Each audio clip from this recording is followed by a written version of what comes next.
So it's left to men like Davis Younts to fight for these Navy As SEALs. you know, I represent Navy SEALs, fighter pilots, Coast Guard rescue swimmers. Pennsylvania attorney R. Davis Younts successfully defended an evangelical Navy lieutenant. Lawyer R. Davis Younts says by doing this, the military may have violated the constitutional rights of U.S. troops. You are an attorney who has successfully defended naval officers. Joining us now to discuss is military defense attorney Davis Younts. Davis, thanks for being here tonight. Hey, good evening. So the military is now begging for those they kicked out over the COVID mandates to return. What do you make of that? Honestly, it's offensive. It's offensive to me and many of my clients. I was someone who filed a proper religious accommodation to the vaccine mandate. It was denied. My appeal was denied.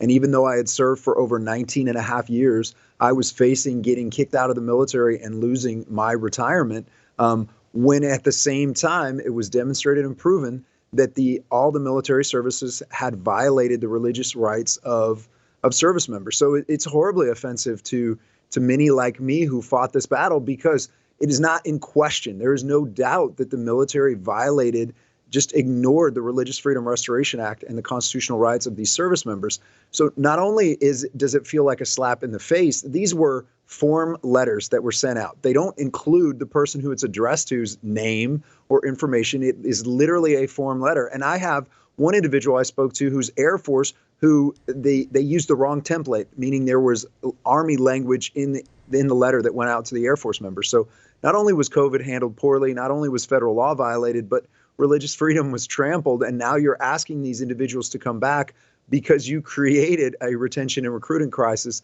by your woke policies and agenda and ignoring federal law. It's offensive. It's offensive to a lot of people. It really is offensive because, like you were saying, it's not like they've had some great, come to Jesus moment where they look themselves in the mirror and went, wow, we really messed up. We destroyed the lives of over 8,000 service members, and it was us. We screwed up. We're sorry. We need to make some changes. No, like I said, nothing's changed on their end. I mean, if another mandate like this comes around, they're going to do the exact same thing. They don't care who they hurt. It's not that they're the ones hurting, right? They're the ones hurting, like you said, retention, recruitment crisis. So now they're going to say, well, we'll come back on. And they're going to do the same snake oil salesman lies. And I think, like you said, that is offensive. It's very painful. And especially as we see how veterans are being treated in all sorts of other areas, like the stories that I mentioned earlier, the guy who was there at Kabul when it fell, and also that almost 72-year-old Marine Corps veteran. Do you think it's also offensive, right, that the military, whether we're talking about the DOD or relatedly the VA or any of these other bureaucratic organizations, that they always seem to have all the money in the world for their pet projects, for their buddies abroad, their buddies in DC, but never for the regular fighting guys? Well, no, I mean, it is absolutely the military-industrial complex that Eisenhower warned us about in his farewell address when he was leaving the White House. He warned us about this, and it's absolutely true. It feels like whoever has the lobbyists, whoever has the influence in D.C. can get the contracts, can get the money, and yet far, far too often we turn our backs on veterans that sacrificed and served, and we treat them like this, and then we delay treatment. There are so many ways in which the VA is failing our service members, and in which the military just leaves people behind consistently. We need to change that. We can't lose sight of that. We have to stay focused on the truth, because this is an organization, meaning the Department of Defense, that just failed its 6th financial audit. They have not passed a financial audit since the 1990s, and yet we still don't see fundamental accountability or change anywhere in the Department of Defense.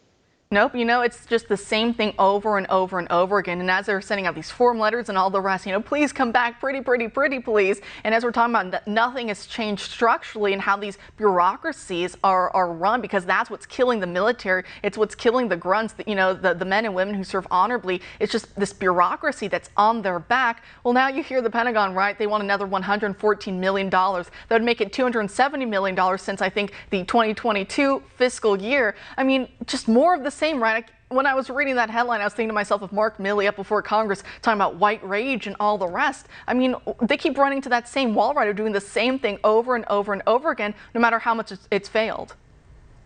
Right. And when I was still serving, when I was still in uniform as a reservist, I was required to attend training where we were told, if you're the kind of person that believes in something so strongly, you would risk your life to defend it, you're an extremist. I mean, imagine that. I'm sitting in an auditorium of military members, and it sounds like I misspoke, but you heard me right. We were told you're an extremist if you believe in an ideology so much that you'd be willing to risk your life for it. We're looking there. We swore an oath to support and defend the Constitution.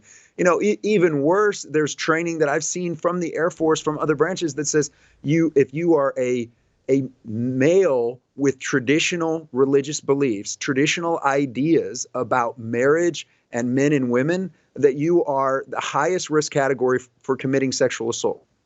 In other words, the mainstay of our military, traditionally those people who have continued to serve, who have those traditional values, who believe in the values that our nation was founded upon, are made to look like extremists and are told, well, you're essentially a predator if you have those traditional beliefs. And this kind of money, this kind of spending is only going to make that worse, because you're going to have more critical theory, you're going to have more Marxist propaganda that's pumped into our military. So again, these are like a recruiting commercial for the communist Chinese if you wanted to prevent Americans from joining the military. That's what this seems like. It seems like satire.